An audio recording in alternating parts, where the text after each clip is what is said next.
Oh, pero ang katotohanan, hindi naman po pipirma yan.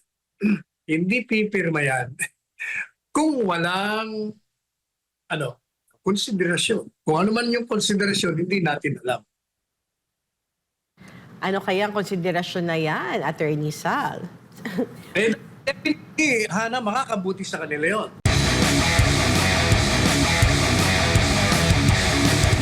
Mainit po na discussion ang impeachment at nagsalita kahapon si Pangulong Bongbong Marcos. And I quote, sinabi niya, no, the executive cannot have a hand in the impeachment. Walang role ang executive sa impeachment. Of course, did we discuss it with the speaker? Did we discuss it with the other congressmen? Of course.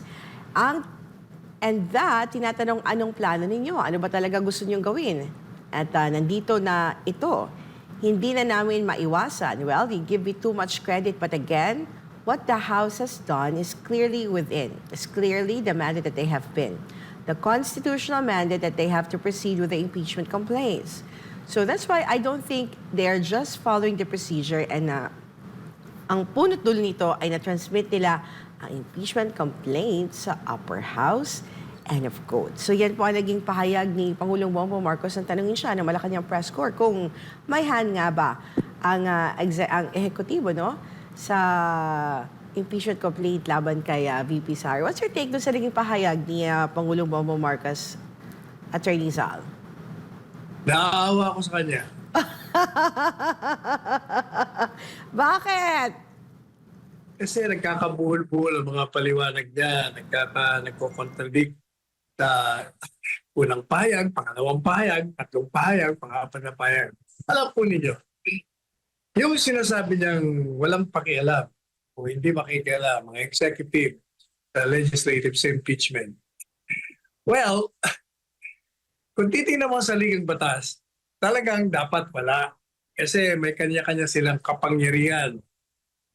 Powers have been allocated to the three branches of government. Kaya pwedeng sabihin. Pero ang realidad, ang katotohanan, walang nangyayari sa Kongreso na hindi alam ng executive at walang magagawa ang mga naririyan hanggat walang go signal ang palasyo o ang presidente. Bakit? Eh sapagkat siya ang head of state. Siya ang merong legislative program. Kailangang ipasa lahat siyang gusto niya.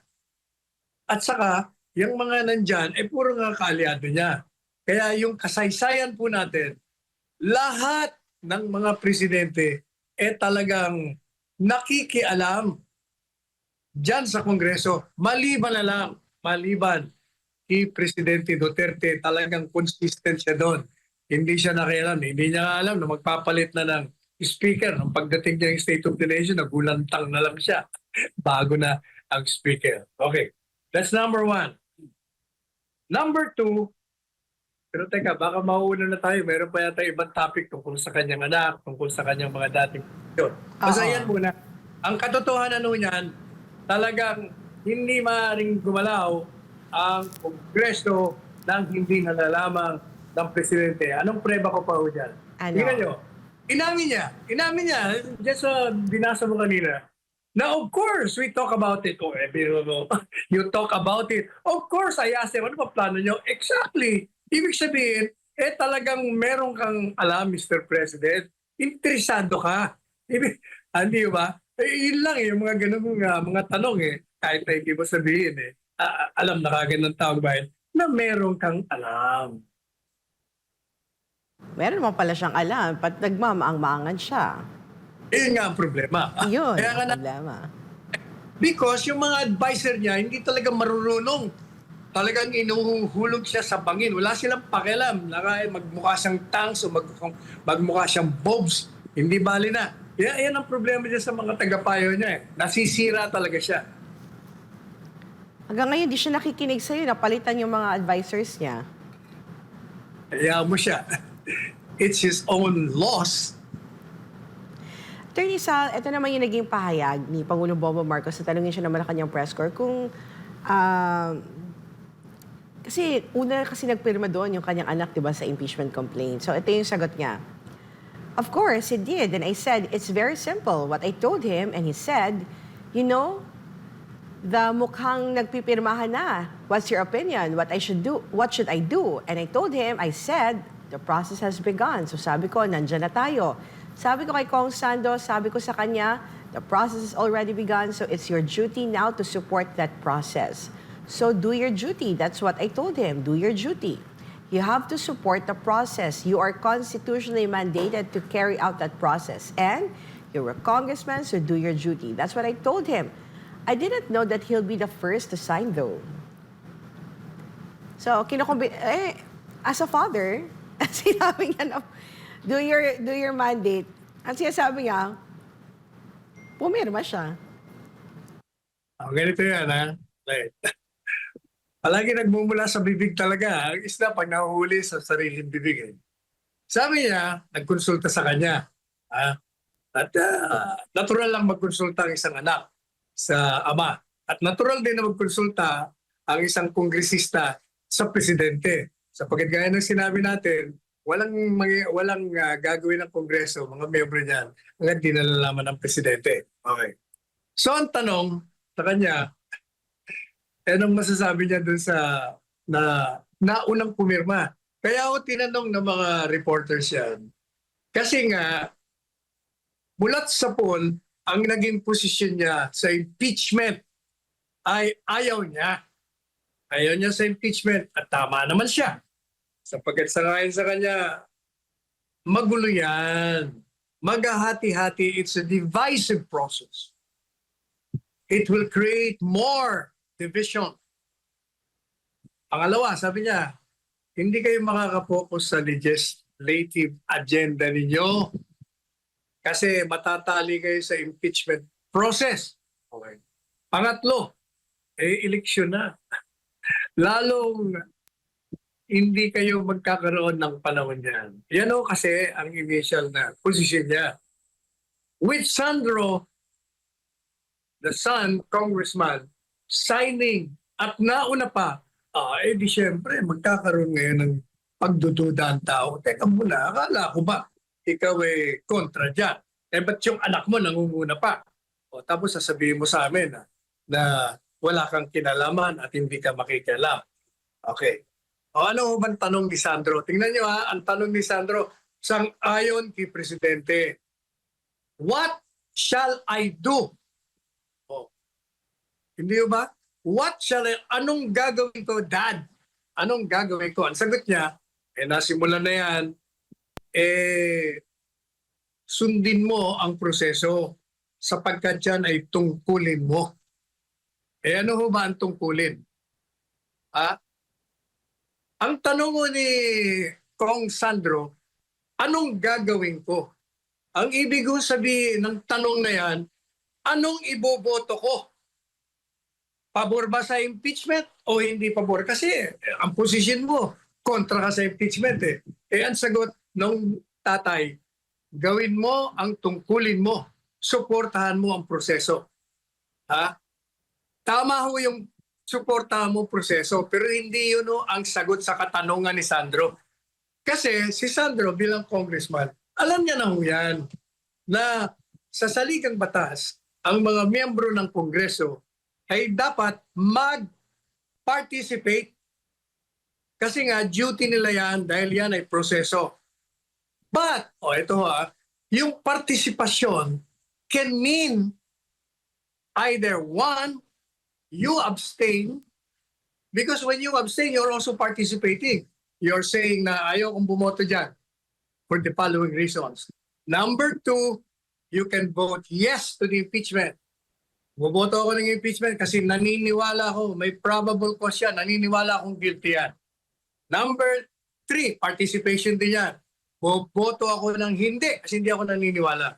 So yun ang tanong ni Sandro sa kanya, anong gusto mong gawin ko? At, kasi nga ang posisyon mo kontra ka sinabi niya gawin mo. Sabi niya gawin mo ang tungkulin mo. Tungkulin niya na nga yun. Madalit sabi, evasive siya. Ngayon, dahil ginawa ni Sandro, pumirma siya, nangunguna pa, pabor. Ibig sabihin, masisisi mo ba ang taong bayan? Napagdudahan ka, hindi, sinabihan mo yan, na pumirma ka dyan. Kasi, tinanong ka na niya nga kung anong gagawin mo. Ang sagot mo, sangayon sa'yo Mr. President, naggawin mo ang duty mo. O, baka ang ibig mo sabihin, gawin mo ang duty mo sa akin. Ang duty ng isang ama, pag ang tatay, ang posisyon ko niya, huwag mo kong hiyain. O, hindi ko ba? O, ibig sabihin, ang posisyon niya, mulat sa poll, gaya ng mga matagal ko nang sinasabi sa mga payag ko, mga statements ko, na we give him the benefit of the doubt because his arguments in opposing impeachment is valid, credible, and well taken. Pabor tayo doon. Kaya sinuportahan siya ng Iglesia ni Cristo, sinuportahan siya ng mga maraming religious groups at taong bayan. Pero nga, ang naging problema, gaya ng sinabi ko, pag ang posisyon mo ay binago mo o hindi mo binago, ay makikita yan sa mga susunod mong sasabihin after the impeachment has been filed. At ito na nga, nagsalita ka. Kitang-kita na ngayon tuloy na talagang mulat sa poll ay alam mo. Gaya po ng sinabi natin nung pa, planado na yan laban kay Inday Sara. Plinano na nila talagang siraan si Inday at ang paghain ng impeachment, ang paghain ng criminal charges ay kasama lahat sa plano yan upang not only siraan ang kanyang reputasyon, ang kanyang integridad bilang public official, kung hindi ultimately to destroy, sirain ang kanyang pagiging kandidato sa 2028 sapagkat siya ang nangungunang kandidato, tanggapin man nila o mali, although tinanggap na nila yun, pinagplanuhan Yan ho talaga, wala nang ibang dahilan. Talagang kasama lahat yan on the overall plan, grand conspiracy. O kaya, kita nyo, railroad nila. 3 buwan nilang pinatulog, 2 buwan, mahigit. Tapos bigla na lang, within 24 hours, mayroon na kagad impeachment. O kitang-kita ang ebidensya. The thing speaks for itself. Attorney Sal, mas nakatulong ba o nakasira kay Pangulong Bongbong Marcos na nagpa-press con siya kahapon at binigay niya itong mga pahayag na to? Na-expose tuloy doon na lalo siyang nagmukhang tanks and bombs because of his advisors. Kasi sabi ko nga, alam niyo, yung presidente talagang kailangan nagdidepende rin sa mga nag-a-advise sa kanya. Kasi unang-una, hindi naman siya politiko. Kahit na naging gobernador yan, naging senador, naging kongresista, pag tinanin ninyo ang record niya, talagang hindi siya mahilig sa politika.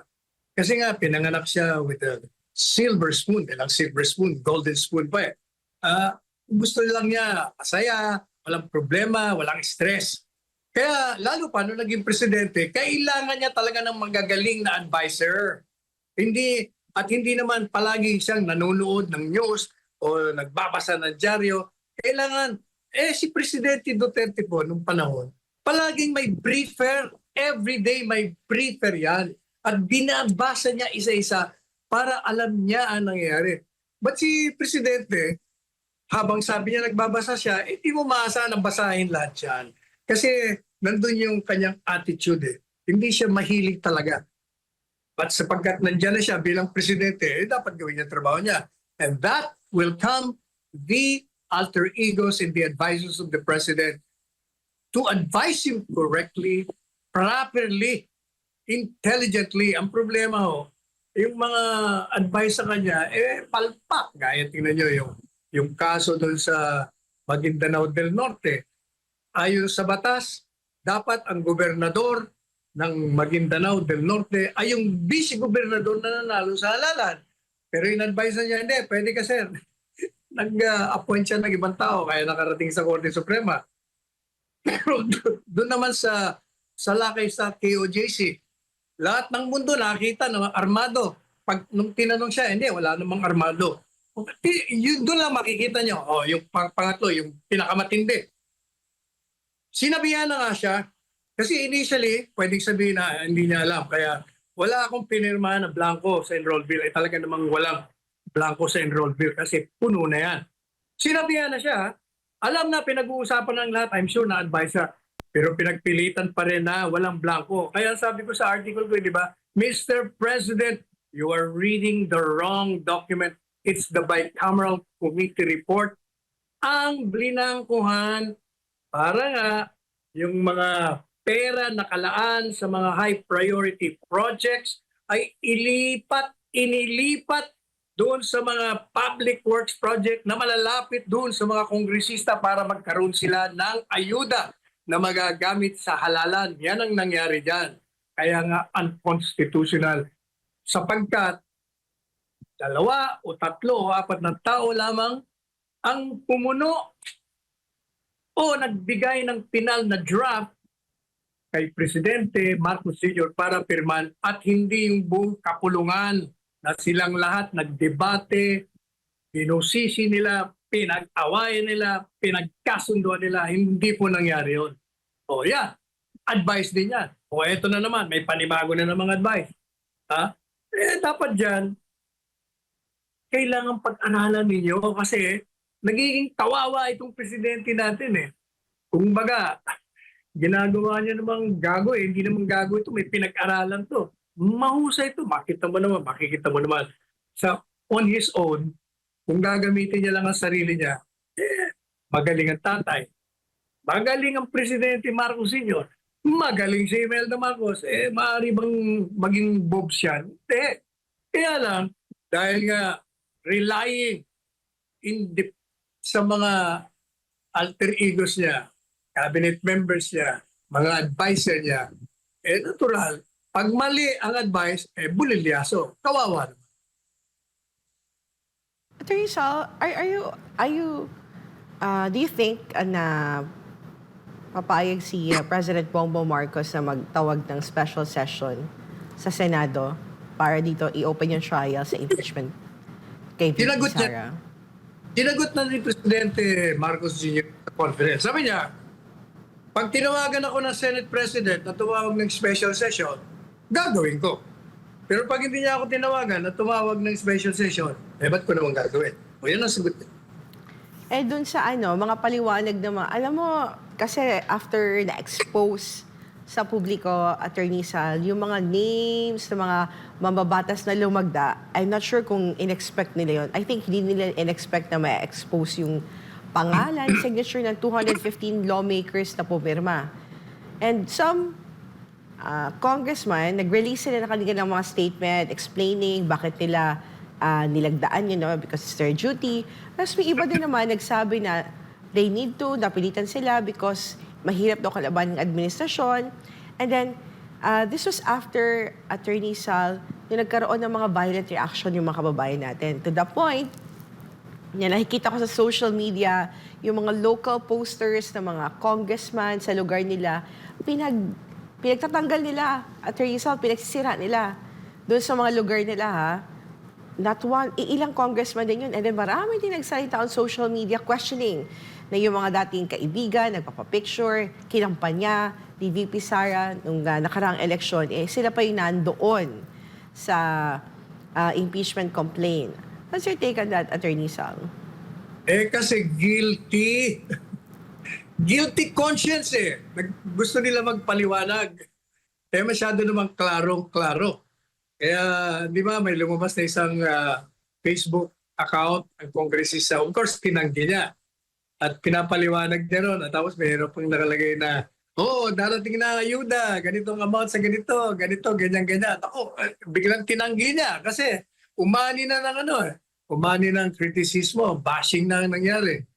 Pero ang katotohanan, hindi naman po pipirma yan. Hindi pipirma yan.